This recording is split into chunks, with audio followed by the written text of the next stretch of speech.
పాపం సుబ్బారావు. ఒక చిన్న జోక్ కథ విందాం.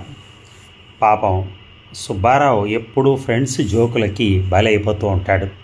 ఓ రోజు ఓ ఫ్రెండ్ వచ్చి అన్నట్ట, సుబ్బారావు నేను ఒక ప్రశ్న అడుగుతాను, కరెక్ట్గా సమాధానం చెప్పాలి అని. వాడు కీడు శంకిస్తూనే సర్లే అడుగు అన్నాడు. పొద్దున్నే ఖాళీ కడుపుతో నువ్వు ఎన్ని ఇడ్లీలు తినగలవు అని అడిగాడు.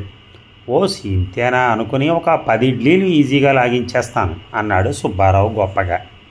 ఫ్రెండ్ ఎగతాళిగా నవ్వాడు. అందుకే నిన్ను సుబ్బారావు అంటారు. మొదటి ఇడ్లీ తిన్నాక అది ఖాళీ కడుపు ఎలా అవుతుందో పిచ్చి మొహం అని గేలి చేశాడు.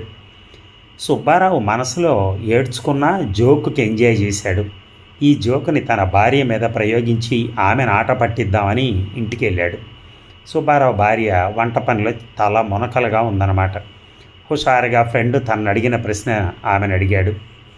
ఆమె వెంటనే సుబ్బారావు భార్య బిజీగా ఉండి అతన్ని పట్టించుకోవాలా ఫస్ట్.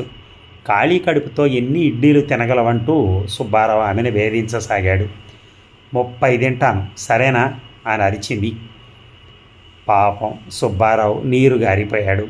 నువ్వు 10 ఇడ్లీలు అని చెప్పుంటే నీకు ఒక మంచి జోకు చెప్పుండేవాడిని తెలుసా అని పెక్కమొహం వేశాడు.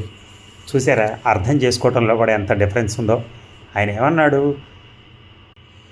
నువ్వు ఎప్పుడైతే మొదటి ఇడ్లీ తిన్నావో అప్పుడు ఖాళీ కడుపు కాదు కదా, ఒక ఇడ్లీ తిన్నట్టే కదా నువ్వు అన్నట్టుగా ఆయన దాన్ని అక్కడ క్లోజ్ చేశాడు అతని ఫ్రెండ్. సో ఇక్కడ కూడా ఏమిటంటే మొదటి ఇడ్లీ నువ్వు తిన్న తర్వాత నువ్వు 30 అలాగా మొదటి ఇడ్లీ ఒకటే కదా అని ఇక్కడ అనొచ్చు ఆయన. అలా అనకుండా ఏం చెప్పాడు, నువ్వు 10 ఇడ్లీలు అని చెప్పుంటే నేను ఆన్సర్ చెప్పేవాడిని. అంటే వాడు 10 ఇడ్లీలు వాడు చెప్పాడు కాబట్టి నేను కూడా 10 ఇడ్లీలే చెప్తే నువ్వు ఒకటంటే సరిపోతుంది కదా అని. ఇప్పుడు 30 అన్నదానికి ఒకటని చెప్పచ్చు కదా. అంటే అయోమయం, పాపం అయోమయం సుబ్బారావు అనుకుంటా. Thank you.